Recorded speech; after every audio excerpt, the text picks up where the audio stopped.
Muy buenos días, jueves 14 de diciembre, día 4, todo lo líquido se desvanece en el dólar. Es el título parafraseando la frase de Carlos Marx, de que todo lo sólido se desvanece en el aire. Y las medidas que anunció el martes el ministro de Economía, Luis Toto Caputo, trajeron además de un fuerte ola de aumentos, una licuación de todo aquello que signifique ingreso fijo, sea salarios, jubilaciones, deudas, ahorros, depósitos, que afectará en mayor medida a la clase media y a la clase baja, inclusive también a la clase media alta, que se verá empujada en el caso de la clase media a la pobreza y en el caso de la clase baja a la indigencia por el paso del tiempo y las subas en una diferencia enorme entre cómo suban sus ingresos y cómo suban sus gastos. Por eso, para musicalizar la apertura de hoy usamos una canción que se llama La Licuadora, de un grupo que se llama La Explosiva Sonora. La licuefacción o licuación es un proceso de cambio físico en que una sustancia pasa directamente del estado sólido o gaseoso al estado líquido, gracias a un cambio radical de sus condiciones físicas. Generalmente eso se ve en los líquidos que se los puede solidificar. El ejemplo clásico es el agua, convertirla en vapor a 100 grados o convertirla en sólido, en hielo a los 0 grados. Y en ingeniería se utiliza la licuación para fundir un metal, con el fin de separar sus materiales que lo componen. Fundir es una palabra que también se utiliza en las empresas o en un motor, para decir algo que ya no da más. Se licúa, se funde aquello que ya no da más. En economía, cuando se habla de una licuación, se alude a restarle valor a los pesos que están circulando, a los que tenemos en el bolsillo, y no solamente a los que tenemos en el bolsillo, sino a los que tendríamos que tener en el bolsillo. Y que el Estado, como los acreedores, sea una deuda, un depósito en un banco, alguien que tiene que pagar cualquier cosa en un monto fijo, sin indexación, sea salario, sea deuda, sea depósito, se licúa. Es decir, no es simplemente que se licúan los salarios, se licúan los salarios, se licúan las deudas, se licúan los depósitos, se licúa todo aquello que haya que pagar sin indexación. Reitero, sea una deuda, un servicio, un salario, un bono, todo aquello que esté en monto fijo se licúa, o sea, pasa a perder valor. La finalización del mundo es una característica de los últimos 25 años, el último medio siglo, el caída del muro de Berlín. Es algo que trasciende a la Argentina y significa que en los últimos 25 años los activos financieros mundiales se multiplicaron 10 veces más rápido que los activos físicos, generando una sensación de burbuja siempre inestable en el mundo financiero. Por eso venimos teniendo recurrentes crisis, la del 2007 y 2008, comparado con la de 1929. Es una característica del posmodernismo y de las últimas décadas, lo que hizo que la bautizara el célebre sociólogo fallecido hace unos años, Zygmunt Bauman, como la era líquida. Zygmunt Bauman fue muy conocido por la idea de amor líquido, es decir, todo en la era del posmodernismo cambia más rápido, al cambiar más rápido es menos sólido. Luego del anuncio de las medidas de urgencia por parte del ministro de Economía, Luis Caputo, hubieron voces que rápidamente explicaron que estas medidas son una licuación. Vamos a algunas de ellas. Vamos a escuchar primero a Carlos Melconian y luego a Alejandro Berkovich. Primero Melconian. Hasta acá es un ajuste ortodoxo clásico, donde acaba de enterrar, más allá, vos fíjate lo que voy a decir, creo que más allá de que busca el equilibrio fiscal, puede ser primero primario y luego financiero, esto es con intereses o sin intereses, se ha canjeado la motosierra por la licuadora. Es decir, la pregunta central que hay detrás de lo anunciado hasta acá es cuánto da la inflación y cuánto da la recesión. No solamente Carlos Melconian utilizó la metáfora de la licuadora en lugar de la motosierra, sino en la editorial del economista Alejandro Berkovich, el 13 de diciembre dijo: esperábamos un plan económico, pero nos encontramos con una licuadora. Un plan económico, pero finalmente ayer, después de varias horas de demora, nos encontramos con una licuadora. Esto que anunciaron ayer no es un plan, es un bidón de nafta al fuego inflacionario para licuar sueldos, para licuar gasto público y para licuar los depósitos en los bancos. La plata que vos tenés en pesos todavía y que no sacaste o que no convertiste en dólares o en otros activos hasta ahora. Devaluación, ajuste fiscal y que lo demás se acomode. Eso fue el anuncio de ayer. Bueno, vamos a agregarle a Alejandro Berkovich, no solamente lo que licúa lo que él dijo, sino también licúa las deudas entre privados, licúa los ahorros que uno tiene en la casa, no necesariamente los que tiene el banco. Todo peso que uno tenga y toda deuda o todo servicio que uno haya contraído a pagar, por ejemplo, también licúa lo que uno tiene que pagar con la tarjeta de crédito. Es decir, es bastante conocido de que mucha gente está yendo al supermercado a comprar con la tarjeta de crédito que paga dentro de 20 días, porque dentro de 20 días, con una inflación de 20% mensual, las cosas van a valer 15% más. Es decir, licúa el tiempo, licúa todo lo que uno tiene que pagar o lo que uno va a cobrar en monto fijo a determinado momento. Cuando pensamos en licuadora no podemos dejar de asociar con el electrodoméstico que usamos en casa, más común en los hogares de otras épocas y reemplazado muchas veces por multiprocesadora, pero es un símbolo de la licuadora. Y vamos a poner una publicidad de la licuadora Arno 1988, un tanto quiche. Licuadora Arno en acción. Con 5 velocidades para preparar todo lo que desee y lo principal. Arno tiene pulsador. Para picar carne, cebolla, verduras, moler café, nueces y preparar como nunca la papilla del bebé. Arno tiene pulsador. Quien también asumió que es una licuación económica fue el propio ministro Caputo. Vamos a escucharlo en el programa A Dos Voces, luego de haber anunciado su paquete económico. Luis Caputo, son las consecuencias de la política económica anterior. Hubo una devaluación muy importante que va a licuar, puede ser que licúe parte de los sueldos y de las jubilaciones, y porque después viene la quita de subsidios sobre la energía del transporte. Entonces yo digo, si esto no es que la gente pague el costo, ¿qué es? Mira, te la contesto, a ver, de esta manera. La respuesta es claramente no. Eso es lo que vos estás contando, que va a pagar la gente, es las consecuencias de la política económica anterior. ¿Sí? Lo que estamos haciendo nosotros es al revés, es para que no se sufra más eso.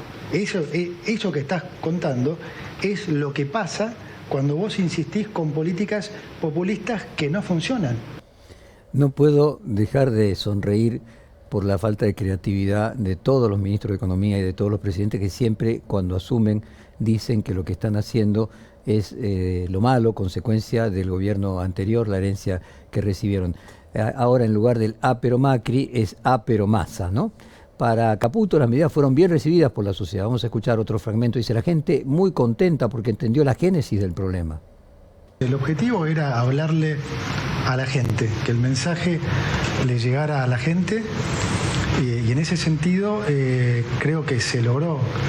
Tuvimos mucha comunicación de, digamos, la gente muy contenta porque entendió finalmente la génesis del problema. Yo creo que ayer para mucha gente fue un despertar en lo que fue durante mucho tiempo la incertidumbre esa que nunca terminaron de entender de por qué si nos esforzamos los argentinos todo el tiempo seguimos cayendo en crisis recurrentemente.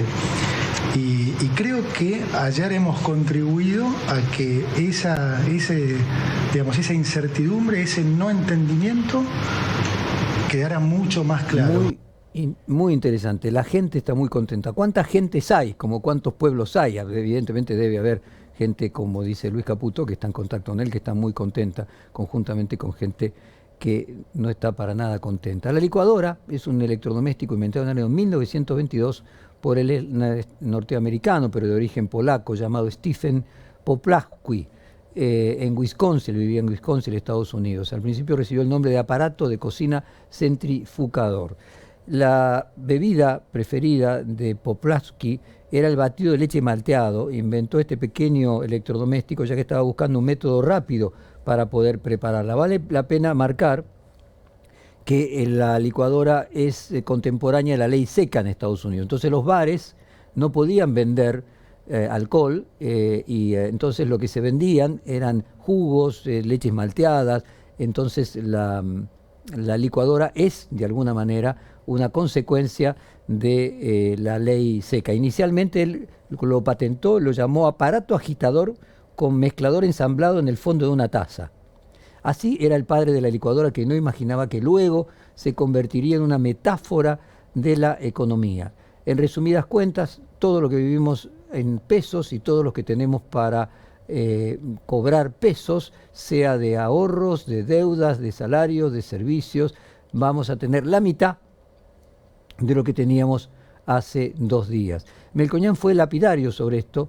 Cuando se vean los efectos de la licuación, todo eso va a tener costo, pero no debe ni estar pensado como sigue. Creo que ayer se anunció un pedacito, o sea, antes de ayer, más allá del susto, porque la herencia es muy mala. Creo que no se ha cortado con el actual régimen cambiario. El Banco Central se va a involucrar en la deuda importadora y mucho menos en el tema de las LELIC. Así se metieron en un lío sin necesidad, porque no va a pasar nada. Como decíamos ayer, en la apertura de ayer, en líneas generales, todos los planes de estabilización tienen un componente de licuación inicial, o sea, una pérdida, una transferencia.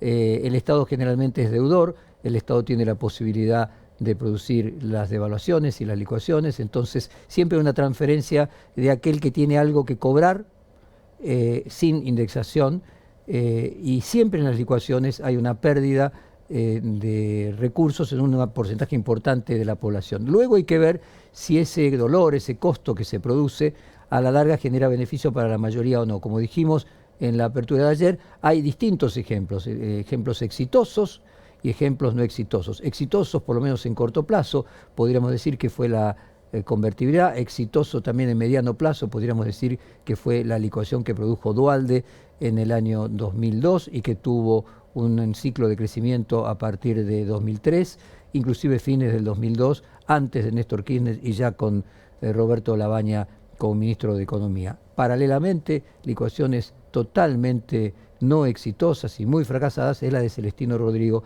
en 1975.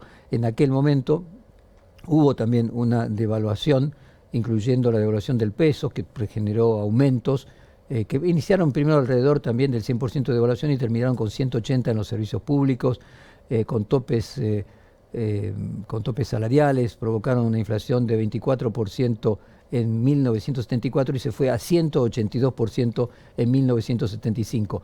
Nosotros ya estamos en 182%, así que tratemos de imaginarnos lo que puede llegar a ser esto que vamos a vivir, y le deseamos la mejor de las suertes al ministro Caputo.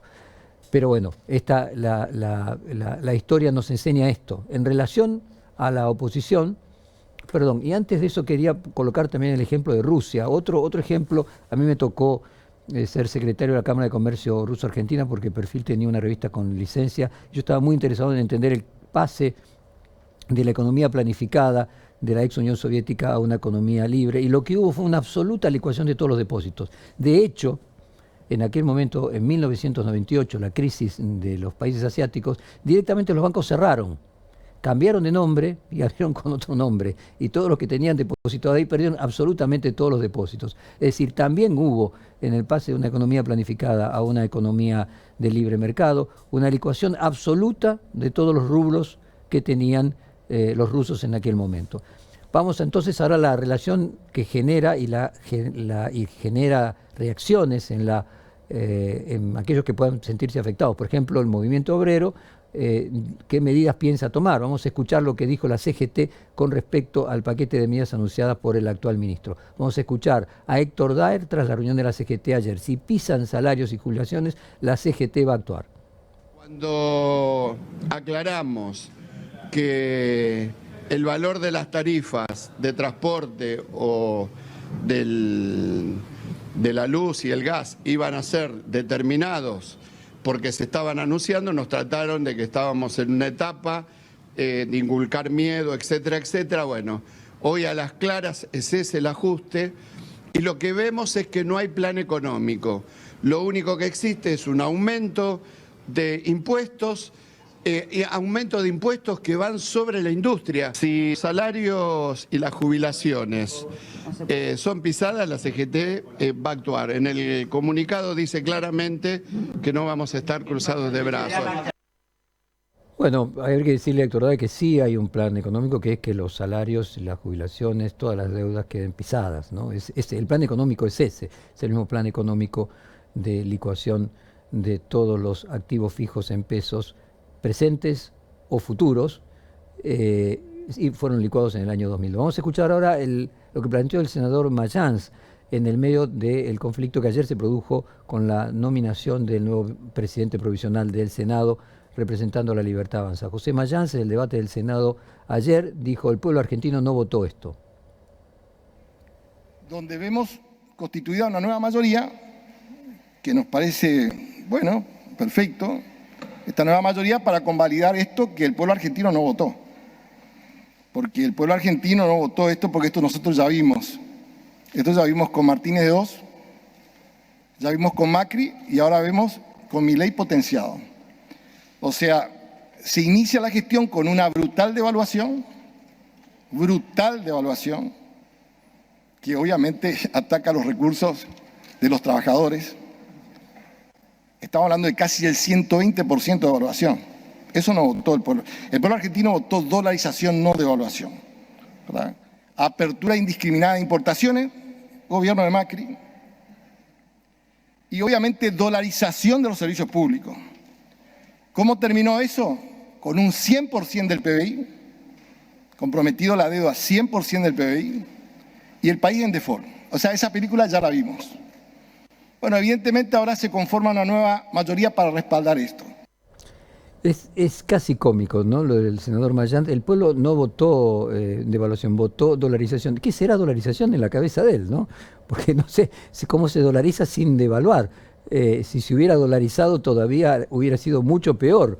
Pero bueno, llamó la atención la respuesta de la vicepresidenta Victoria Villarruel cuando colegas periodistas le preguntaron sobre la opinión del paquete de medidas del ministro Caputo. Ayer la vicepresidenta Victoria Villarruel tuvo una victoria en el Senado al imponer el resto de todos los que no son kirchneristas o no son peronistas cercanos a lo que representa el kirchnerismo, pudo lograr tener los votos necesarios para imponer el presidente provisional del Senado y varias de las comisiones. Vamos a escuchar de cualquier forma a Victoria Villarruel hablando sobre el plan económico, tomando distancia. Dice: no tengo opinión sobre las medidas del ministro Caputo.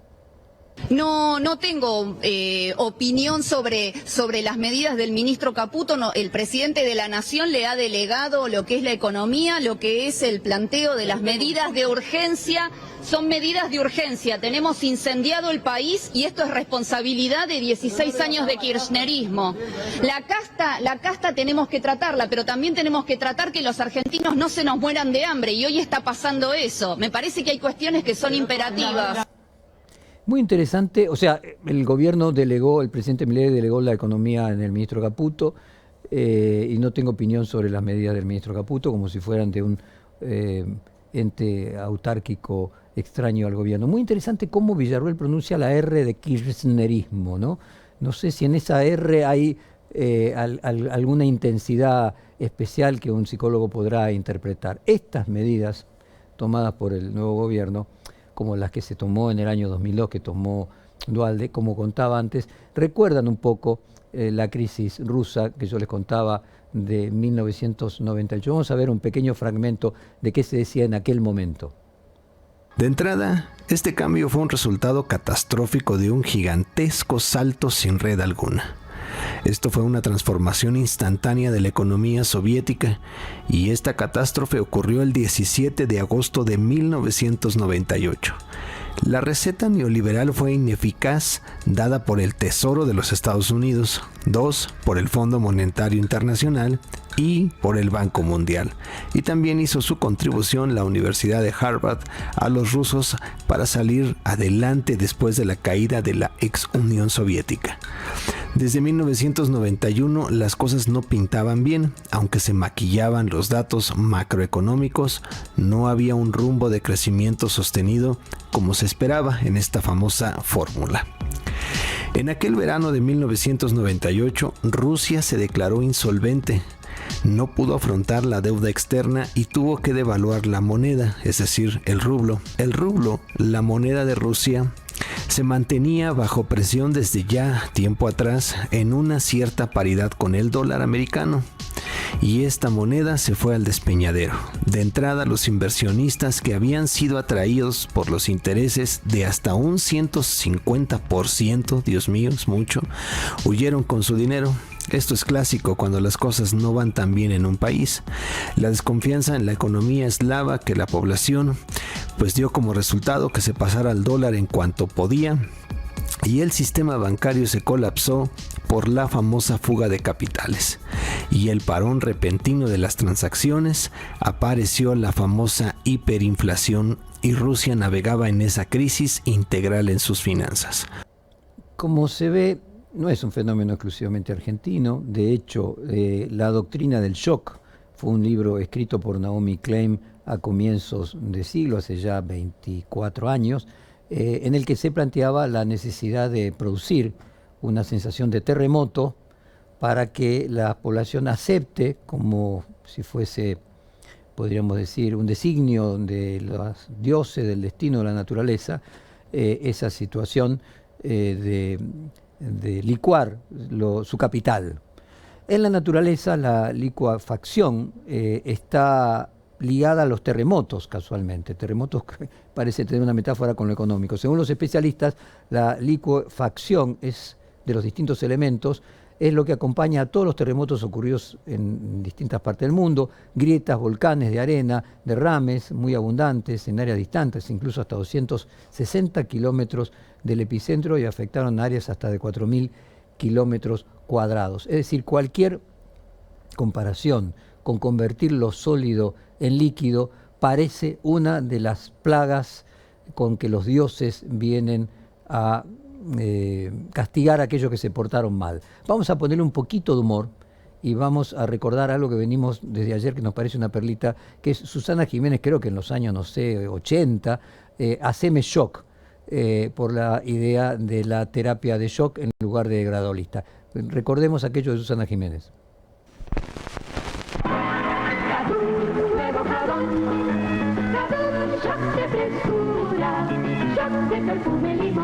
Cadum, nuevo jabón desodorante con TCC y un impactante perfume limón. Verdaderamente un shock de frescura en su piel.